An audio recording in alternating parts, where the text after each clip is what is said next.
கோடை காலத்துல இந்த கம்மா குளம் எல்லாமே முழுசாவே வறண்டு போயிடும், தண்ணியே இருக்காது 2-3 மாசத்துக்கு.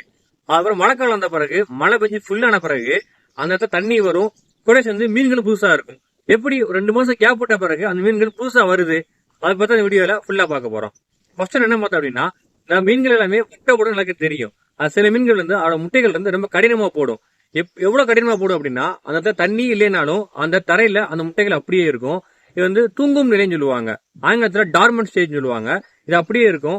திரும்பி மழை பெஞ்சு தண்ணி வரும்ல, அப்ப அந்த முட்டைகள் திரும்பி ஆக்டிவ் ஆகி அந்த முட்டையில இருந்து குஞ்சு வெளி வந்து அந்த இடத்துல புதுசா மீன் வரும். இது ஒண்ணு. ரெண்டாவது என்ன பார்த்தா அப்படின்னா, தண்ணி குறையிறது மீன்களுக்கு தெரியும். அப்படி தெரியும் போது என்ன செய்யும் அப்படின்னா, கரெக்டா அந்த தரைக்கீழ உள்ள விரிசலை பயன்படுத்தி மண்ணுக்கு அடியில போய் படுத்துக்கிறோம். அதாவது அதுக்கு ஈரப்பதம் ரொம்ப முக்கியம். சோ ஈரப்பதம் எவ்வளவு தூரம் இருக்கோ அவ்வளவு தூரம் போய் படுத்துக்கிறோம். அந்த தண்ணியே இல்லை அப்படின்னாலுமே அந்த பூமிக்கு அடியில் உள்ள ஈரப்பதத்தை வச்சு அது சில வாரங்கள்ல இருந்து சில மாசங்கள் வரைக்கும் அந்த ஈரப்பதத்தை பொறுத்து அந்த மீன்கள் அங்க வாழும். திரும்பி தண்ணி வந்த பிறகு அந்த மீன் வந்து பூமிக்கு அடியில திரும்பி மேல வந்து அங்க புதுசா உயிர் வாழ ஆரம்பிச்சிடும் அந்த மீன்கள். இதுக்கு ஆங்கிலத்துல ஏஸ்டியேஷன் சொல்லுவாங்க, அதாவது கோடைக்கால உறக்கம் அப்படின்னு சொல்லுவாங்க. மூணாவது எப்படின்னா, இப்ப ஒரு குளம் இருக்கு அப்படின்னா அது வெறும் குளமா மட்டும் இருக்காது, பக்கத்துல 2-3 ஓடை வந்து சேர்ற மாதிரி இருக்கும், சில ரிவர் வர்ற மாதிரி இருக்கும்.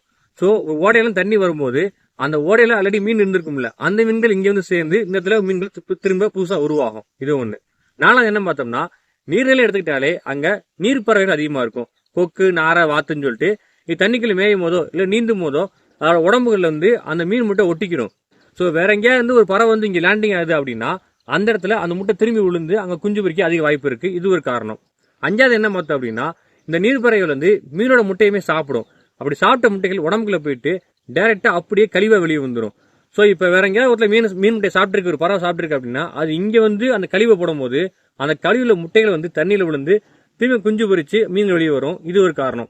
இதெல்லாம் வச்சுதான் தண்ணி ஒரு இடத்துல புதுசா வரும்போதும் மீன்கள் திரும்பி வர்றதுக்கான அதிகமான வாய்ப்புகள் இருக்கு அப்படின்னு சொல்றோம்.